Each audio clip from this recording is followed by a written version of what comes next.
दोस्तों हम सभी अपनी लाइफ में बिजी रहते हैं, जिसे हम पर्सनल लाइफ का नाम देते हैं। लेकिन क्या आप जानते हैं, हमारी पर्सनल लाइफ के अलावा भी दुनिया में बहुत सी अलग अलग चीजें साइमल्टेनियसली चलती रहती हैं, जिनका हमारे लाइफ के ऊपर बहुत ज्यादा इफेक्ट होता है। दोस्तों ऐसी एक मोस्ट अफेक्टिंग चीज है स्लाइम मोल्ड यानी फंगस। जी हाँ, हम असल में एक फंगस की ही बात कर रहे हैं, लेकिन ये बाकी के फंगस से अलग है। ये जो अजीब सी चिपचिपी चीज आप देख रहे हैं, इसे ही स्लाइम मोल्ड कहते हैं। दोस्तों इस फंगस को अक्टूबर 2019 में डिस्कवर किया गया था, जिसे पेरिस जूलॉजी म्यूजियम ने स्पेशली अपने यहाँ डिस्प्ले पर भी लगाया था। अब आप सोच रहे होंगे कि ये तो एक फंगस है, तो जूलॉजी म्यूजियम ने इसे शोकेस क्यों किया? जूलॉजी म्यूजियम को तो एनिमल्स के बारे में बताना चाहिए। तो दोस्तों इसकी वजह इस फंगस के अजीब कैरेक्टरिस्टिक्स और बिहेवियर है, और इस अजीब सी दिखने वाली चीज का साइंटिफिक नाम है फाइसेरम पॉलीसेफेलम, जिसे आसान भाषा में स्लाइम मोल्ड कहते हैं। जब साइंटिस्ट ने इसके ऊपर स्टडी करी तो वो इसके बारे में जानकर काफी हैरान हो गए थे, क्योंकि ये स्ट्रक्चर हमारे क्लासिफिकेशन ऑफ किंगडम की किसी भी कैटेगरी में फिट नहीं हो रहा था।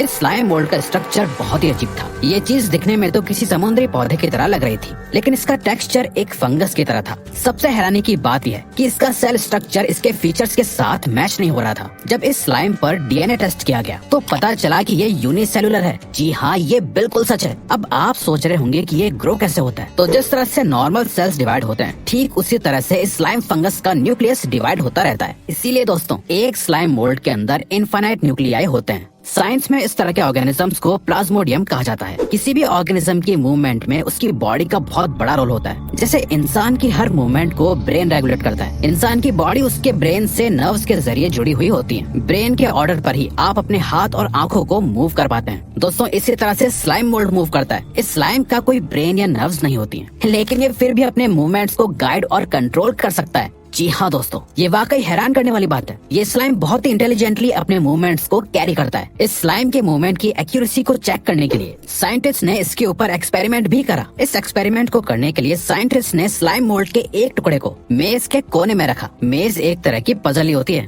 जिसे आपने बचपन में बहुत खेला होगा। मेज के सेंटर पर साइंटिस्ट ने खाना रखा था। साइंटिस्ट ने स्लाइम के मूवमेंट को कैमरा की मदद से रिकॉर्ड किया। दोस्तों आपको बता दें कि कुछ ही घंटों में स्लाइम मोल्ड ने मेज को सॉल्व कर दिया था और वो अपने खाने तक पहुंच गया था। अब आप इस एक्सपेरिमेंट से अंदाजा लगा सकते हैं कि ये स्लाइम मोल्ड असल में बहुत इंटेलिजेंट होता है। अब सवाल ये है कि इंसान तो अपने ब्रेन की मदद से इस मेज को सॉल्व करता है, तो फिर ये स्लाइम मोल्ड जिसका ब्रेन तक नहीं होता है, वो इस मेज को सॉल्व कैसे करता है? तो दोस्तों ये स्लाइम सबसे पहले पूरे मेज में फैल जाता है, जिससे आप टेंड्रिल्स भी कह सकते हैं। जब टेंड्रिल को मेज के आगे का रास्ता मिल जाता है, तो ये स्लाइम अपनी डायरेक्शन उसी तरफ कर लेता है और फाइनली अपने खाने तक पहुंच जाता है। लेकिन क्या आप जानते हैं कि दो स्लाइम्स आपस में कम्युनिकेट कर सकते हैं? जी हाँ दोस्तों, ये बिल्कुल सच है। असल में पेरिस के म्यूजियम ऑफ नेचुरल हिस्ट्री के डायरेक्टर ब्रूनो डेविड के मुताबिक अगर आप दो स्लाइम मोल्ड्स को पास में रख देते हैं, तो वो एक दूसरे से कनेक्ट होकर बातें कर सकते हैं और एक दूसरे को नॉलेज भी ट्रांसफर कर सकते हैं। और क्या आपको पता है कि स्लाइम मोल्ड के अंदर क्या क्या होता है? असल में दोस्तों स्लाइम मोल्ड के अंदर फ्लूइड और न्यूक्लियाई होते हैं। इस फ्लूइड में इनफाइनाइट कैल्शियम मॉलिक्यूल्स होते हैं। ये कैल्शियम मॉलिक्यूल्स स्लाइम मोल्ड्स की सेल मेम्ब्रेन्स के साथ रिएक्ट करते हैं, जिससे फ्लूइड आगे पीछे की तरफ मूव करता है और इसी प्रोसेस की मदद से ये स्लाइम मूवमेंट करता है। इस प्रोसेस को आप बलून के एग्जाम्पल से भी समझ सकते हैं। आपने नोटिस किया होगा, जब भी आप पानी से भरे हुए गुब्बारे को स्क्वीज करते हैं, तो वो दूसरी तरफ से बाहर की ओर निकल आता है। ये स्लाइम मोल्ड भी इसी तरह मूव करता है। खैर,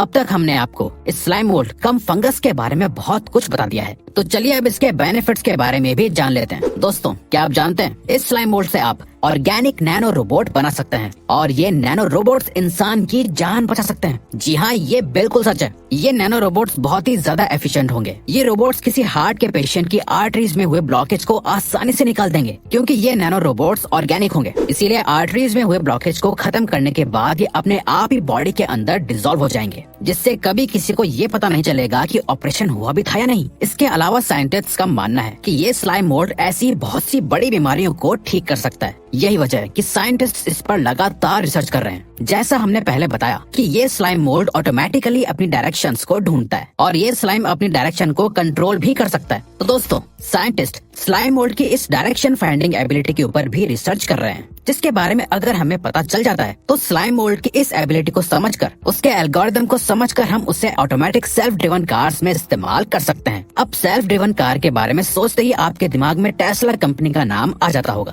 जो इस वक्त बहुत ही अग्रेसिवली ऑटोमेटिक कार्स का प्रोडक्शन कर रही है। असल में दोस्तों, सेल्फ ड्रिवन कार जीपीएस और गूगल मैप्स की मदद से किसी भी लोकेशन पर पहुंचने का शॉर्टेस्ट रास्ता ढूंढकर पैसेंजर को अपनी पसंदीदा जगह पर ले जाती है। लेकिन दोस्तों, अब जीपीएस और गूगल मैप्स की एक्यूरेसी के खराब हालातों के बारे में आप तो अच्छे से जानते ही हैं। ऐसे में कभी रोड पर अनप्रेडिक्टेबल ट्रैफिक मिल जाता है, तो कभी गूगल मैप पर दिखने वाला रास्ता असल में एग्जिस्ट ही नहीं करता है। पर दोस्तों, अब इस ऑटोमेटिक कार में स्लाइम मोल्ड का इस्तेमाल समझिए। अगर साइंटिस्ट स्लाइम मोल्ड की डायरेक्शन फाइंडिंग एबिलिटी को अच्छे से समझ लेते हैं और इंजीनियर्स इसके एल्गोरिदम को अच्छे से समझकर सेल्फ ड्रिवन कार्स में इंस्टॉल कर देते हैं, तो दोस्तों ये कार्स भी स्लाइम मोल्ड की तरह हर सिचुएशन में अपनी डायरेक्शन को गाइड और कंट्रोल कर पाएंगी।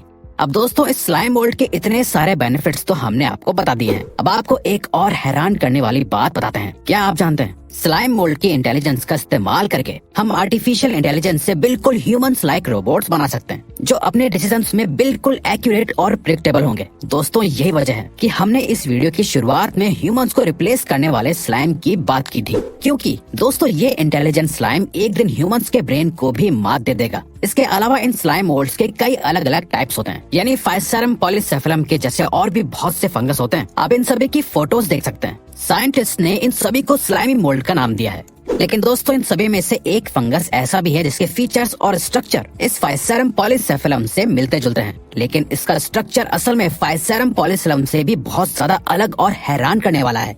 ये जो स्लाइम आप स्क्रीन पर देख रहे हैं, इसका नाम है डिक्टियोस्टीलियम। दोस्तों, डिक्टियोस्टीलियम भी एक सेल वाला ऑर्गेनिज्म होता है जिसका शेप अमीबा की तरह ही होता है। ये डिक्टियोस्टीलियम छोटे छोटे बैक्टीरिया को खाना पसंद करता है। लेकिन दोस्तों, जब इस डिक्टियोस्टीलियम के लिए खाने की कमी होने लगती है, तब इसके हैरान करने वाले फीचर्स दिखाई देते हैं। जैसे खाने की कमी के वक्त ये डिक्टियोस्टीलियम अपने आसपास मौजूद सभी डिक्टियोस्टीलियम को सिग्नल्स भेजकर उनको डिटेक्ट करता है, जिसके बाद ये डिक्टियोस्टीलियम भी एक दूसरे से कम्युनिकेट करके एक साथ मिल जाते हैं और एक सिंगल यूनिट की तरह काम करने लगते हैं। दोस्तों, अब जब ये बहुत सारे डिक्टियोस्टीलियम एक साथ मिल जाते हैं, तो ये असल में यूनिसेलुलर से मल्टी सेलुलर बन जाते हैं, जिसे साइंटिस्ट ने स्लग का नाम दिया है। तो दोस्तों, बहुत सारे डिक्टियोस्टीलियम आपस में मिलकर स्लग बन जाते हैं और इस स्लग के फीचर्स डिक्टियोस्टीलियम से बहुत अलग होते हैं और ये दिखने में भी एक स्लग एनिमल की तरह ही होते हैं। ये स्लग अपनी लाइफ में और बड़े होते जाते हैं, जो दिखने में किसी पौधे की तरह होते हैं। अब जैसा कि आप वीडियो में देख सकते हैं, इस पौधे के ऊपर एक फूल जैसा पार्ट होता है, जिन्हें स्पोर पाउच कहा जाता है। सबसे अनोखी बात यह है कि ये स्पोर पाउच अपने अंदर से और स्पोर्स को रिलीज करता है और इस तरह से इस स्लाइम की दूसरी जनरेशन का जन्म होता है। लेकिन दोस्तों, क्या आप जानते हैं,